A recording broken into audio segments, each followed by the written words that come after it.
که خبرې یې نه دي زده خو عمل یې بلا خبرې کوي. د سپېره سوي وطن د بیا سمسورتیا ذمهواري یې پر تنکیو مټو او نازکو لاسونو اخیستې. 8 کلن هربیار خان دی. هربیار خان یوازې نه دی، د بلوچستان د پښتني سیمې قلعه سیف الله ډیری همزولي او همزولي اشرباني یې په دې اشر کې ملګري دي. موږ دلته غره له راغلي یو، زما له پلار زما له خور سره د خپل سپېره غرونه ښایسته کولو لپاره راغلي یو. درخت کې لګوو یې د درخت کومې فایدې دي. درخت پالوشن ختموي، سیلابونه دروي، موږ ته اکسیجن راکوي. او ته ګردو غټه خبره خو ګر څه دا دی یاسي په درختو کې د پرندو کورونه له درختو څخه جانوران راځي. کله موږ یو ځله زوی موږ به خپل ځان سره یو درخت وړو بیا به هلته لګوو درختي ګلان بوټي. او د بوټي څخه کومې فایدې دي. بوټي څخه ګولۍ نه جوړېږي، دوایۍ نه جوړېږي. د سیمې او چاپیریال پوهانو په وینا اوبه د هر څه تخم دی، خو د اوبو تخم بیا ونې دي. وایي پخوا د قلعه سیف الله، لورلایي، ژوب، شیراني په ګډون په ټوله سیمه کې د زیتون او نورو ونو قیمتي ځنګلونه وه، خو هغه د ورځني او معاشي ضرورت په خاطر د خلکو په لاس پرې کړل سوي او نور بیا د موسمي بدلون له وجې وچ سوي. وطن چې د سرته بوی د دونه ګرمي چې ده دله دا وایي چې موږ وطن سپېره کړو. نو دا ضرورت نه ده، دا خو فرض ده چې موږ وطن بیرته زرغون کړو.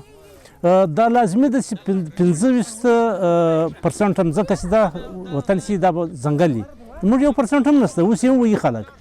موږ باید 80% ولګوو، دا مځکه موږ په سایه کې پټه کړو، بیا به موږ سمسمیږي. که موږ وسه ولاړه، د موږ واورې ولاړې، د موږ زراعت ولاړې، هر څه ولاړو، هر څه ختم شو. نو دا خو بالکل لازمي ده. اوس خو له مرګ سره مخامخ که موږ ونې نه ولګوو.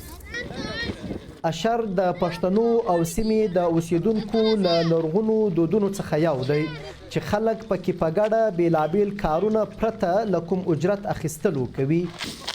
پخوا زمانه کې د لته اشرونه کېدل، دوی به دا ته ښه کار ویلی چې بې درختې کښلې، چا به ډېر کور ته یوړې، دوی به ما ډېرې راړلې.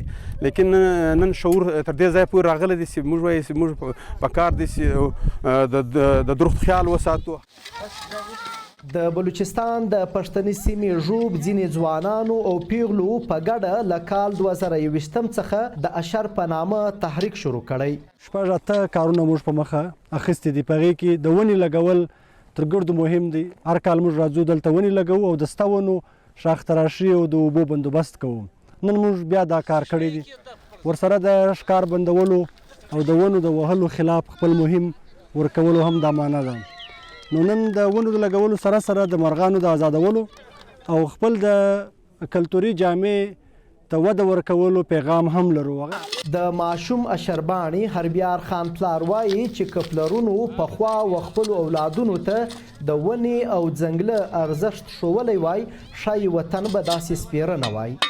تیر 3 کاله کېږي موږ دا بوټي لګوو او دا چینیان ما راوستلي دي او چې باید چې پلرو موږ ته له پخوا زه دغه راښوولی چې باید دا بوټي او درخت څه فایده ده او څه کردار ادا کوي او نن به دا زموږ غرونه دونې نه وسپېره. د مځکې له حسابه بلوچستان د پاکستان تر ټولو لویه صوبه ده چې ټوله رقبه یې 3,39,190 سکویر کیلومتر جوړیږي. د ملګرو ملتونو د پرمختیایي چارو ادارې UNDP ریپورټ دی چې یا د صوبه پر 4.02 میلیونه هکټر مځکه ځنګل لري چې دا د صوبې د ټولې رقبې 5.36% جوړیږي.